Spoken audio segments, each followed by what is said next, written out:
Assalamualaikum warahmatullahi wabarakatuh. Perkenalkan, saya dari kelompok 8, yaitu Febriana Soleha dengan NIM 19561015, Prodi Manajemen Pendidikan Islam 5A. Baiklah, di sini saya akan menjelaskan materi saya mengenai cara menyusun perencanaan sekolah atau madrasah dengan dosen pengampu Bapak Dr. Irwan Faturrahman, SPDI, MPD. Manajemen atau pengelolaan merupakan komponen integral dan tidak dapat dipisahkan dari proses pendidikan secara keseluruhan. Tanpa manajemen, tidak mungkin tujuan pendidikan dapat diwujudkan secara optimal, efektif, dan efisien. Konsep rencana kerja sekolah atau madrasah. Perencanaan merupakan penentuan terlebih dahulu apa yang akan dikerjakan, sedangkan menurut Ibrahim Bafadal, perencanaan adalah sebagai keseluruhan proses pemikiran dan penentuan semua aktivitas yang akan dilakukan pada masa yang akan datang dalam rangka untuk mencapai tujuan. Pengertian rencana kerja sekolah atau madrasah. Rencana kerja sekolah atau madrasah adalah salah satu komponen dari perencanaan program sekolah, yaitu menggambarkan tujuan yang akan dicapai dalam kurun waktu tertentu sebagai dasar pengelolaan sekolah dalam mendukung peningkatan mutu lulusan. Rencana kerja sekolah atau madrasah dibagi menjadi dua. Yang pertama adalah rencana kerja jangka menengah dan rencana kerja tahunan. Tujuan dan manfaat rencana kerja sekolah atau madrasah. Yang pertama adalah menjamin agar perubahan atau tujuan sekolah yang telah ditetapkan dapat dicapai dengan tingkat kepastian yang tinggi dan resiko yang kecil. 2. Mendukung koordinasi antar pendidik sekolah. 3. Menjamin terciptanya integrasi, sinkronisasi, dan sinergi baik antar personil sekolah, antar sekolah, dan dinas pendidikan. 4. Menjamin keterkaitan antara perencanaan, pengorganisasian, pelaksanaan, dan pengawasan. 5. Mengoptimalkan partisipasi warga sekolah dan masyarakat, menjamin tercapai penggunaan sumber daya secara efisien dan efektif. Adapun manfaat dari rencana kerja sekolah atau madrasah adalah sebagai kerangka acuan dalam mengembangkan sekolah dan sebagai dasar untuk memonitor dan mengevaluasi pelaksanaan pengembangan sekolah, serta bahan acuan untuk mengajukan sumber daya pendidikan yang diperlukan dalam pengembangan sekolah. Selanjutnya, saya akan menjelaskan mengenai langkah-langkah penyusunan rencana kerja sekolah atau madrasah, yaitu terdapat 3 langkah. Yang pertama adalah langkah penyusunan rencana kerja sekolah. Yang pertama, kepala sekolah membentuk tim RKS yang disebut dengan tim penyusunan rencana kerja sekolah atau madrasah, serta menugaskan tim kerja sekolah atau madrasah untuk menyusun RKS. 2. Tim kerja sekolah atau madrasah menyusun rencana kegiatan penyusunan rencana kerja sekolah atau madrasah yang berisi kegiatan, sasaran atau hasil pelaksanaan, dan jadwal pelaksanaan. 3.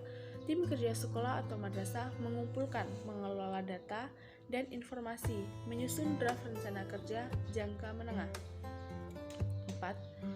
Tim kerja sekolah atau madrasah itu mengumpulkan, mengelola data dan informasi, kemudian menyusun draft rencana kerja jangka menengah. 5. Kepala sekolah bersama tim kerja, dewan guru, dan komite sekolah melakukan review dan revisi draft rencana kerja sekolah atau madrasah jangka menengah. 6. Tim kerja melakukan finalisasi hasil revisi rencana kerja jangka menengah yang sebelumnya telah dilaksanakan. 7. Kepala sekolah menandatangani hasil finalisasi secara kerja jangka menengah menjadi rencana strategis rencana sekolah. 8. Tim kerja sekolah atau madrasah mengidentifikasi prioritas program dan menyusun draft rencana kerja tahunan. 9. Kepala sekolah bersama tim kerja, dewan guru, dan komite sekolah melakukan review dan revisi draft RKT. 10. Tim kerja melakukan finalisasi hasil revisi rencana kerja tahunan. Dan yang terakhir adalah Kepala sekolah menandatangani hasil finalisasi RKT tersebut menjadi rencana kegiatan anggaran sekolah. Selanjutnya, mengenai langkah penyusunan rencana strategis atau Ranstra sekolah atau madrasah. Terdapat 10 langkah dalam menyusun rencana strategis tersebut. Yang pertama adalah yaitu melakukan analisis lingkungan strategi sekolah. 2. Melakukan analisis situasi pendidikan sekolah yang saat ini terjadi. 3. Merumuskan dan menetapkan situasi dan kondisi yang diharapkan.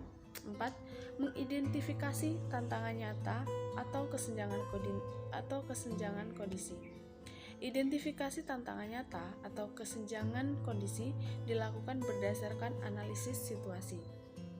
Kelima adalah merumuskan visi sekolah. Konsep visi dalam manajemen pendidikan merupakan sebuah pendekatan yang sangat strategis. Visi suatu sekolah menjadi sangat penting untuk menentukan masa depan sekolah, kemana akan diorientasikannya. Yang keenam adalah merumuskan misi sekolah.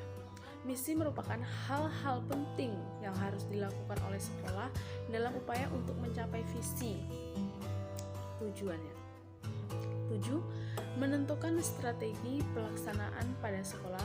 8. Menentukan tonggak-tonggak kunci keberhasilan sekolah tersebut.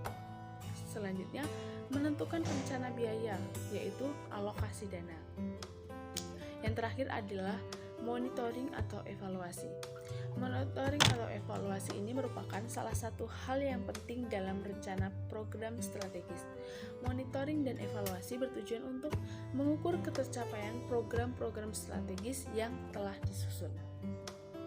Terakhir adalah langkah-langkah penyusunan rencana kegiatan dan anggaran sekolah atau madrasah. Rencana biaya dan pendanaan program atau kegiatan secara rinci untuk 1 tahun anggaran atau RKASM adalah dokumen anggaran sekolah resmi yang disetujui kepala sekolah. Langkah-langkahnya yang pertama adalah melakukan analisis lingkungan operasional sekolah. 2. Melakukan analisis pendidikan sekolah yang saat ini. 3. Melakukan analisis pendidikan sekolah 1 tahun ke depan yang diharapkan. Kemudian menentukan kesenjangan antara situasi sekolah saat ini dan diharapkan 1 tahun ke depan. 4. Merumuskan tujuan sekolah selama 1 tahun ke depan, yang disebut juga dengan sasaran atau tujuan situasional 1 tahun. Kelima, mengidentifikasi fungsi-fungsi atau urusan sekolah untuk dikaji tingkat kesiapannya. Dan yang terakhir adalah melakukan analisis SWOT. Baik, pada intinya, rencana kerja sekolah adalah salah satu komponen dari perencanaan program sekolah. Rencana kerja sekolah menggambarkan tujuan yang ingin dicapai dalam kurun waktu tertentu sebagai dasar pengelolaan sekolah dalam mendukung peningkatan mutu lulusan. Cukup sekian materi yang dapat saya jelaskan. Terima kasih atas waktunya dan mohon maaf apabila dalam penyampaian materi saya memiliki banyak kekurangan dan kesalahan. Kepada Allah saya mohon ampun. Saya akhiri. Wassalamualaikum warahmatullahi wabarakatuh.